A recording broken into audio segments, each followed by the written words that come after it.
Press conference. I guess we're starting a little bit late. Sorry about that. Okay, this one's called Carbon Consumption and Earth's Carrying Capacity, Challenges Ahead. And we'll have three speakers, and they'll be speaking in this order.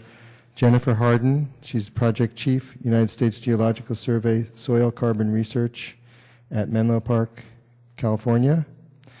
Mark Imhoff, he's the Terra Project Scientist at NASA Goddard Space Flight Center in Greenbelt, Maryland. And Rama Namani, who is Senior Research Scientist, NASA Ames Research Center in Moffett Field, California.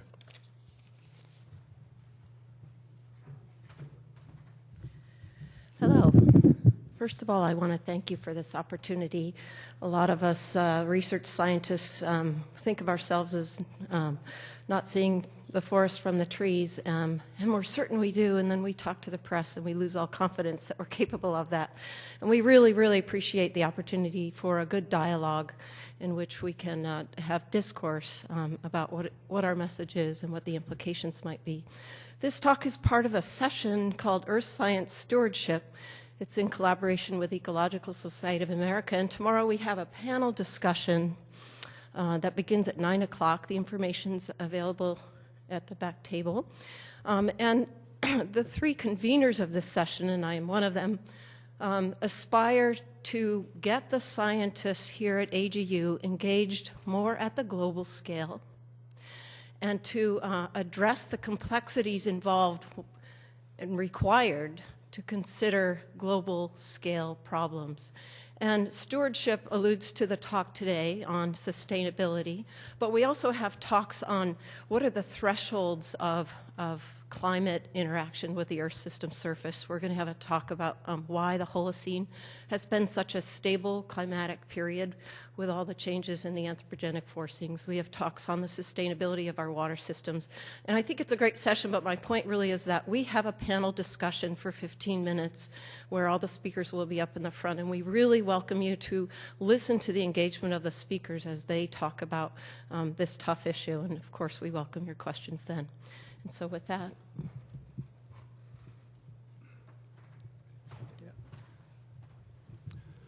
Thank you very much.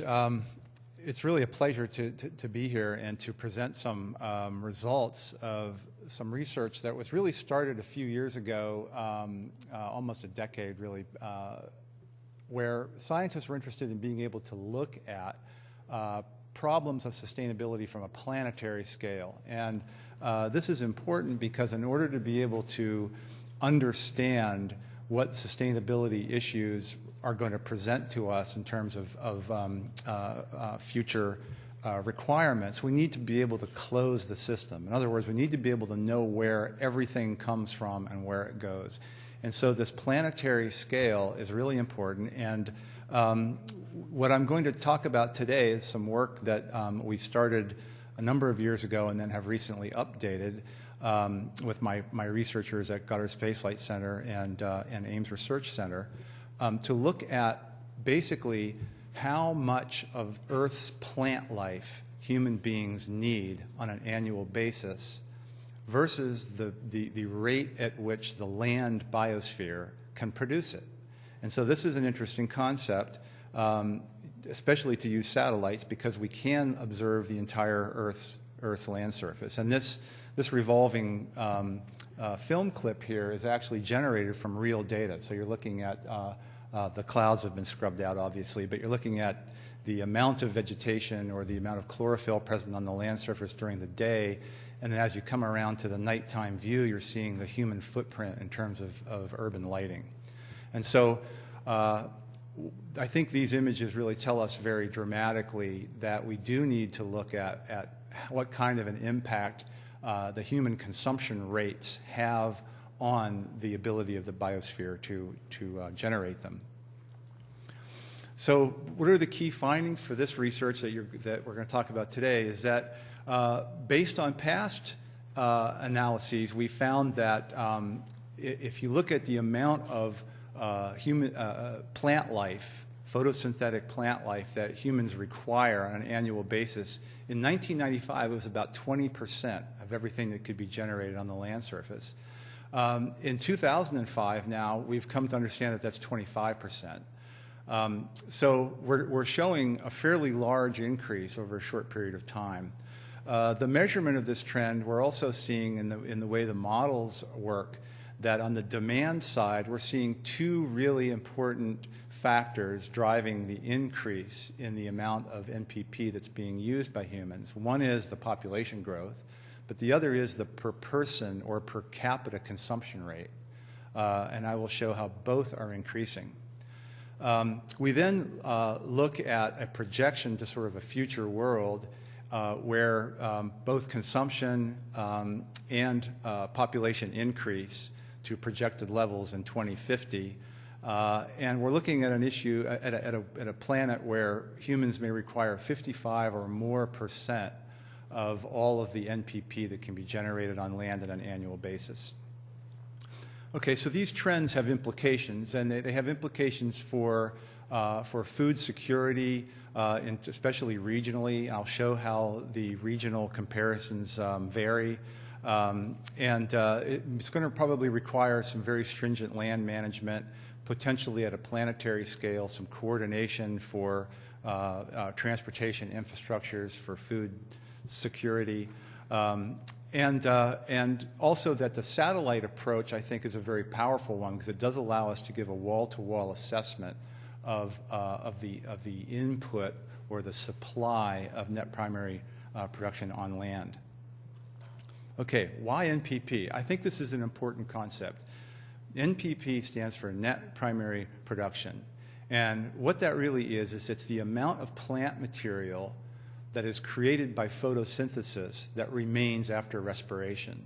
Okay, so that's a complicated way to explain it. It's the amount of plant material that's left over that can be used for all of the food web on planet Earth. And so we are very dependent on that. Everything that we consume, everything that we eat has its basis in primary production, whether it's animal food or vegetal food.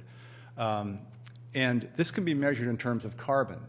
And that's interesting because since photosynthesis is a process where carbon is taken out of the atmosphere and fixed as plant material, then it has relevance to climate change, where the flux of carbon is important and the understanding of where carbon goes, especially from the atmosphere to the biosphere and then back into the atmosphere again.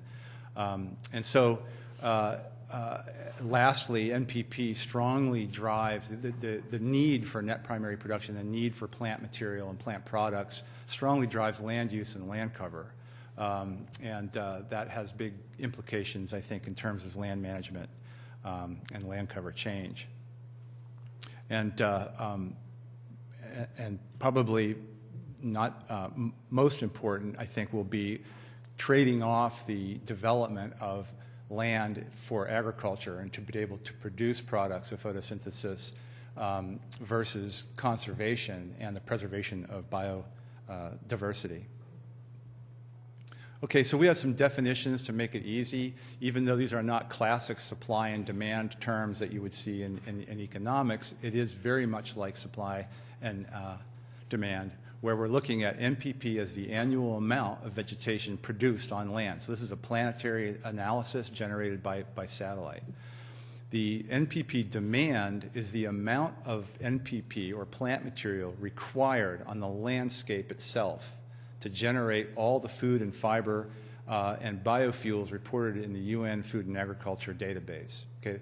Now this is important because we've used models to backtrack these products to how much vegetation you would need on the landscape so that we could compare it to satellite data. So that's really the important message with this approach, is that it's a comparable approach to satellite data. Okay, so put very simply, and I'm going to let Raman Namani in the next slide talk about how we compute the supply side, because this is very important, and I think that one of NASA's real strengths in this is to be able to, if we have satellite technologies that allow us to monitor over on an annual basis what the actual supply of vegetation is on land. Actually, we also have some capability in the marine side, but we're not including the marine component in this study. And then we simply take the demand map, which is from the Food and Agriculture Organization, and tag it to population. So we have the consumption levels as well as the population levels, and then we get a resulting map. Okay, so with that, we'll talk about the components of the supply and the demand, and then the results. So, Ramit, do you want to take over on this?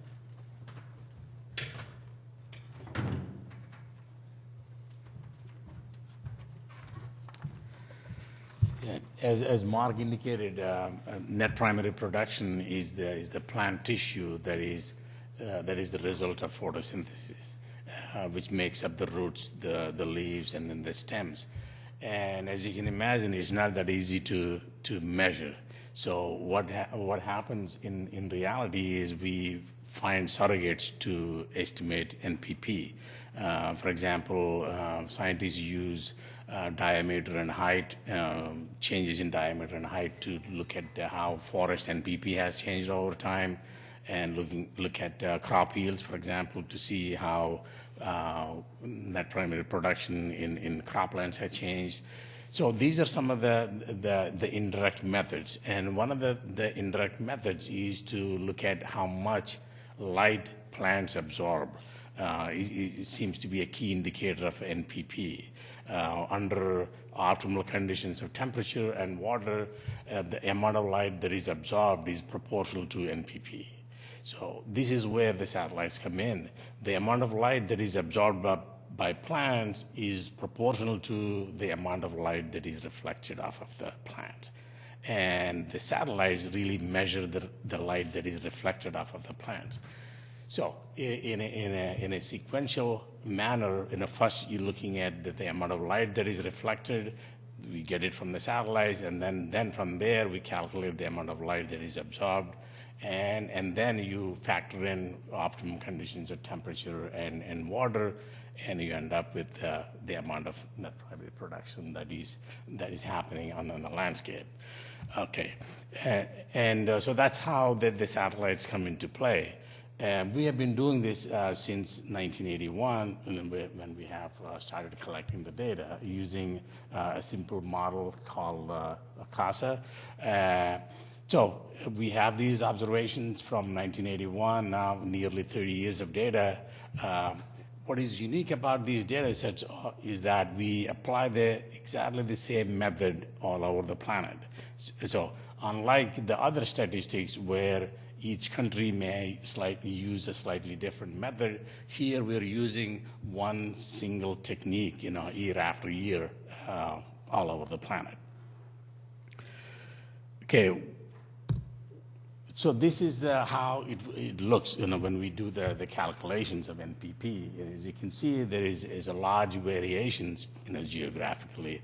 NPP can be as little as 50 grams per year in the semi-arid areas, and all the way to over 1,000 or 1,500 grams in rainforest. So there is a huge range, and you can imagine what happens when human beings get involved. When you deforest a rainforest, you're dropping the NPP from 1,500 to, maybe if you grow crops, comes down to like 500 to 600 grams. And similarly, when you irrigate a semi-arid area, which has only, let's say, 100 grams, and you bump up the NPP to 500, 600. So this is how human beings change the dynamics of the NPP that are originally there, primarily dictated by climate. Okay, so now we have 30 years of data like this, and what can we do with it? There's one thing that we can do is how it varies from year to year. One thing that is really surprising is even though the local NPP can change 100% from one year to the next, globally it's quite conservative. It changes by maybe 5-6%, at most. So it's quite conservative.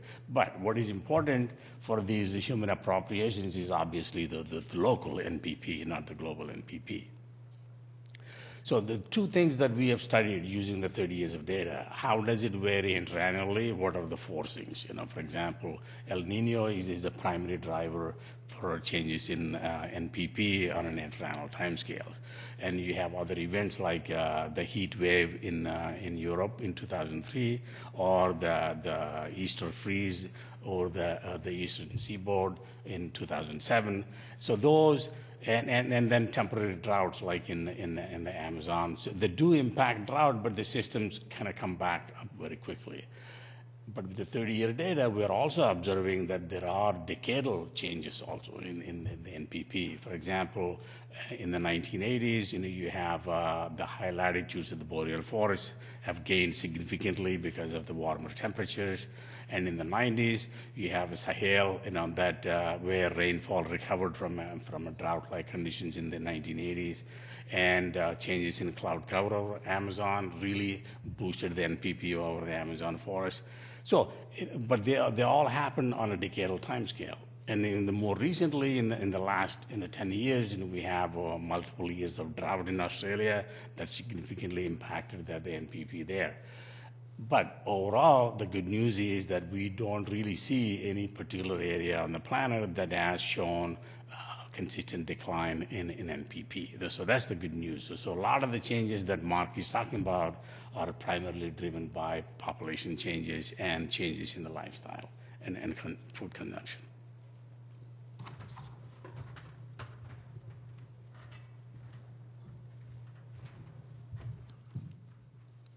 Okay, so with that explanation of the supply side, if you will, of the land surface capability to produce plant life, then we wanted to look at the demand. And so what we did is we used statistics from the UN Food and Agriculture Organization, and we looked at every single product that derives from plants. So that's everything from all vegetal foods, animal foods, fiber for making clothing and textiles, paper for both paper and actual cardboards, wood products of all kinds, including charcoal and wood fuel. And so having this information, then we were able to go back into the literature and look at how much plant material you actually needed on the landscape to get an end product. So in other words, if we were looking at a kilogram of corn, we actually had literature from the agronomic literature that told us how much plant mass you actually needed to have on the landscape to get to that end product. And that's important because that's what the satellite sees. Okay. So when we do the analysis where we look at the demand as a percent of the supply, we got some interesting results. And part of it is what you might expect. The highest demand is in the areas where the population centers are, and so those areas are in red, generally speaking. But there's another factor in here, and that is that how much net primary production does the landscape generate? And when you look at each region, if you look at some regions here, like if you drew a box around North America, for example, and if the North American population could only use NPP that's generated in North America, then our populations right now with our consumption levels, we require almost 30% of everything that can be generated on the terrestrial landscape annually. Places like Europe are at 86% as of 2005. South America is very low, has a very high NPP background, so it only is using 8%. If you go over to South Central Asia, where the populations are considerably larger and the background NPP isn't as high, then we have societies that are pushing 96% of the total that's available. And then, of course, if you draw a very small box around the high population centers, like in China, then you're exceeding 300%.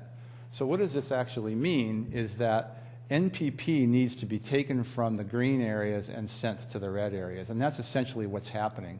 And when you ask yourself, why are people not starving on a massive basis, it becomes apparent that the reason is because of a well-established fossil fuel-driven food transportation infrastructure. And so in some ways, these red areas and these yellow areas are populations that are at risk, not only from climate change, which may shift the background production in the local area as well as other parts of the world, but also they're dependent on the fossil fuel-driven transportation infrastructure. Okay, what's driving the changes? This is fairly important because it actually quantifies through a sort of satellite comparison what economists and social economists and ecologists have been telling us, and that is that we are experiencing both an increase in population and the per capita demand. So what that means is that from 1995 to 2005, the world did see an increase in population, but the per capita demand increased substantially depending upon economic activity. And here's Eastern Asia, includes China, and you'll see that between 1995 and 2005, they had a 30% increase in the per capita consumption of products of photosynthesis. And so this is really important because in the global scheme of things, you'll see that the per capita consumption is actually increased much faster than the population rate. In other regions of the world, the situation is a little bit different. If you look at South Central Asia, populations have increased a lot, but the per capita demand, the per capita consumption rate has not increased that much. Now, this is an aggregate value, so it doesn't look at class differences or anything. It's just an aggregate value, but it's of interest, I think, to people interested in regional sustainability and food security. Okay, so what does this mean? I think when you compare everything together, we have this baseline estimate of supply, and this is the one that we've used to generate our percentage comparisons, and we did this because we wanted to make sure that we had a control. And so all of the demand as a percent of supply numbers are generated from this baseline value, which has the Earth's land surface generating product NPP at a rate of about 56.8 petagrams per year. So it's a number that's a little bit bigger than the numbers that we've seen the rest of the 5 years out here to 2005, or the decade. And so what that means is that our numbers are probably fairly conservative because this means that we're using a fairly high denominator in the equation. And so there's not really any trend in sort of what the land surface generates. It goes up and down with interannual variation, as Rama explained. But our consumption rate is definitely rising. And the big increase between 95 and 2000, we think, is due to economic development, and we're seeing this rate out to 2005. We're waiting on the Food and Agriculture Organization to finish some data sets that we need to go further, but we're going to be very interested to see what happens beyond 2005 because of the economic situation globally. Okay, so the conclusions is that I think that we're hoping that this research will stimulate a deeper analyses of both the supply and the demand side on this issue, and looking at planetary systems. I think it's very important that we close the system and be able to understand from the closed planetary perspective about what's happening, and that we're showing that we are increasing our consumption rates fairly rapidly due to not just population increase but a per capita consumption, and that if we hit the population levels that are projected in 2050, and if everybody on the planet consumes as much as North Americans do now, we're going to be pushing 56% of the capacity of the land surface to generate plants. And I think the implications of that is that we're going to have a lot more land in agriculture, and we're going to have to manage that land. We're going to have trade-offs in terms of agricultural production versus conservation land and biodiversity. And we're going to have a lot of populations on the planet that are going to be dependent on a functioning food transportation infrastructure. So I think with that, we're pretty well wrapped it up. So any questions? Okay. Let's go ahead with questions.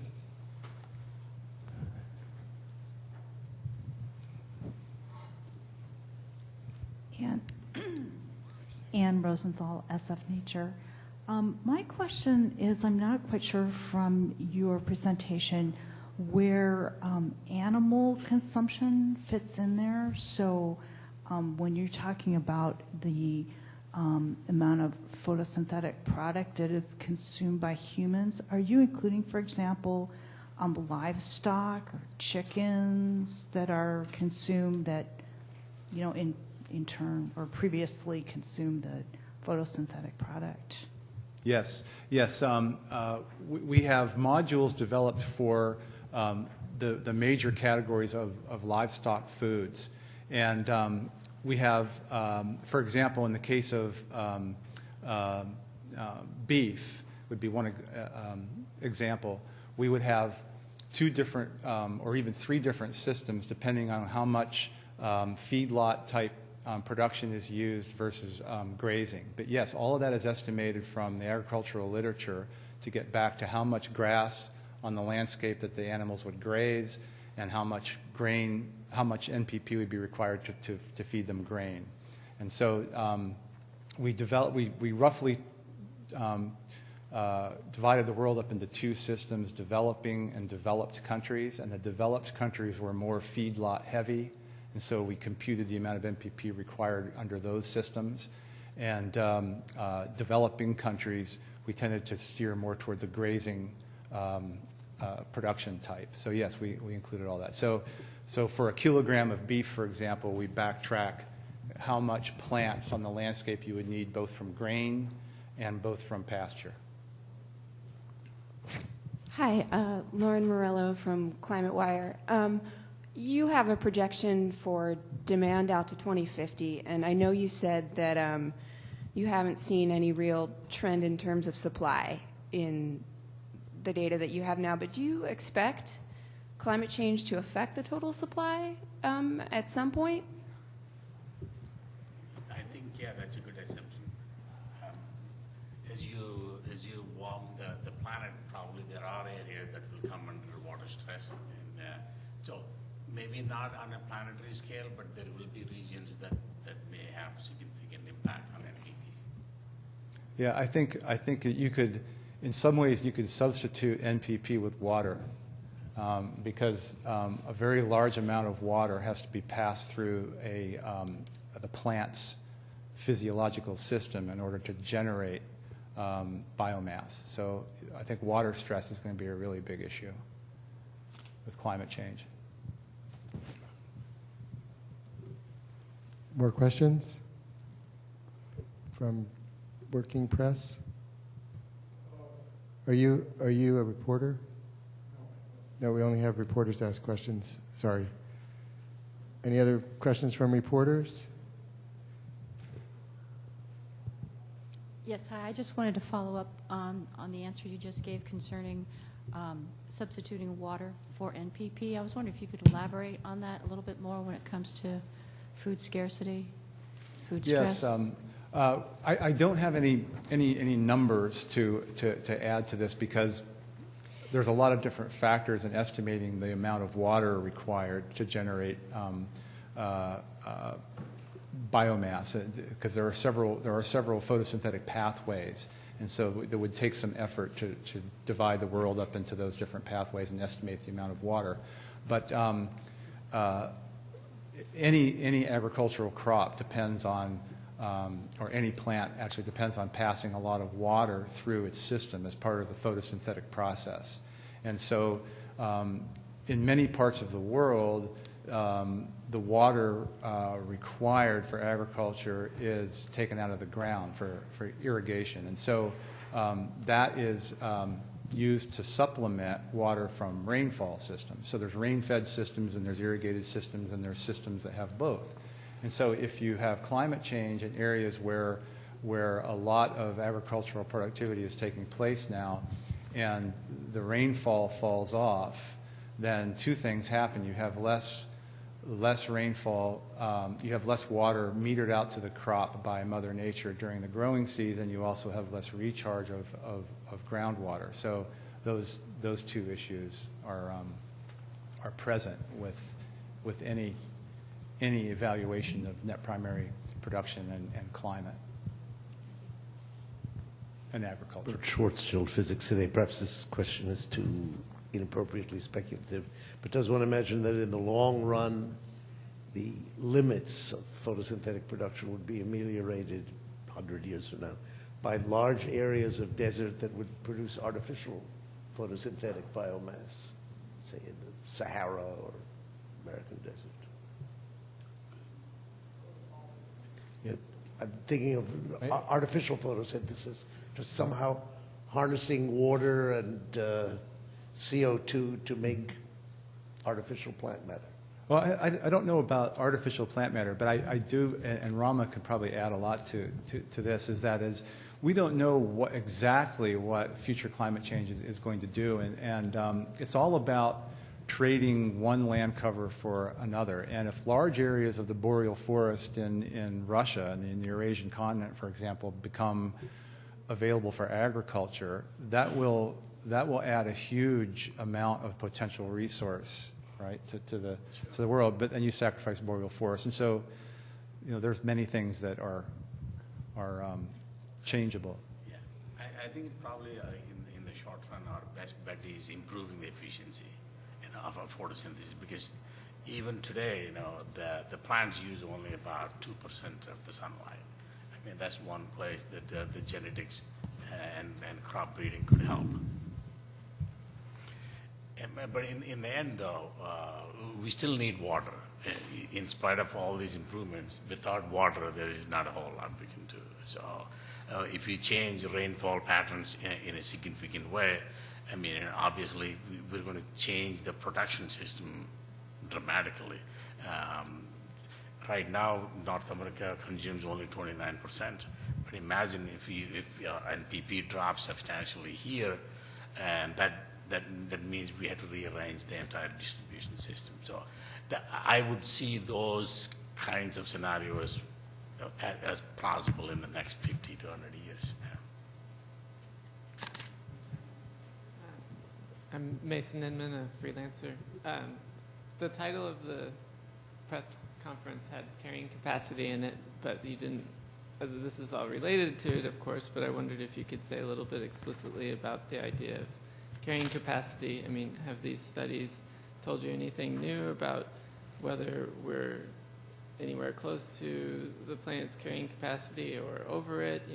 What percentage of the NPP can people keep extracting in a sustainable way, or does it depend on our technologies and whether we start planting the boreal forest and have artificial photosynthesis and all these things? Yeah, I'll try. Yeah, in terms of carrying capacity, I think that work like this is just opening that whole chapter for research, because as you can see regionally, it appears that if you look at some areas that are very, very close to the total amount that can be generated locally, if you put a wall around those areas, they are already hitting their carrying capacity. Okay, and so that map that looks at the demand as a percent of supply, the areas that are equal, they're like 100%, then they're actually at their carrying capacity. But right now we do not have a planetary capacity sorted out yet. That's going to have to take a lot of work to get there. And it's a whole planet, so we're trying to do something. We're trying to get to that down the road, but this is just a very first step. Hi, it's James Dacey, Physics World. I was wondering, your predictions, have they singled out any countries in particular which are especially vulnerable to a lack of supply? Yeah, I think if you look at if you look at the map and see where the largest areas are of where the imbalance is, and if the imbalance encompasses the entire country or the borders of the entire country, then I think you can assume that they're going to have to rely on imports from somewhere else in order to bring those products in. But vulnerability is also it's an economic issue, and we didn't really get into any of the economics here about who has the money to buy products that are imported. I mean, you look at the Middle East, and they generate very little very little of their own MPP, but they've got plenty of funds to purchase it from elsewhere. So that gets into a little deeper issue to look at country level vulnerability. But you can regionally, you can see it regionally. Is that something you'll do as you develop the research? Will you build that into the models? I don't know. Right now, our being at NASA, our job is to sort of develop the monitoring systems to be able to ask those questions. So I don't know if we specifically will ever get into that, but we're hoping that this kind of research will stimulate others to pick this up and deepen it. Yeah, I'd like to follow that up. Part of the impetus for this session was to bring the scientists together to begin to ask these questions. Ecological Society of America this coming summer will have a number of sessions in which the social scientists now are going to come to the table and try to address these global issues and these very broad systems. So I think as a science community, yes, we're going to see more of that, whether certain institutions go out of their traditional boundaries. They have to be at the table together to solve the problem. So it's probably the beginning of a trend. Do we have any further questions?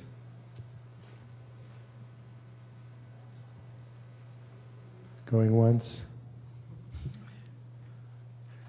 Okay, looks like we're done.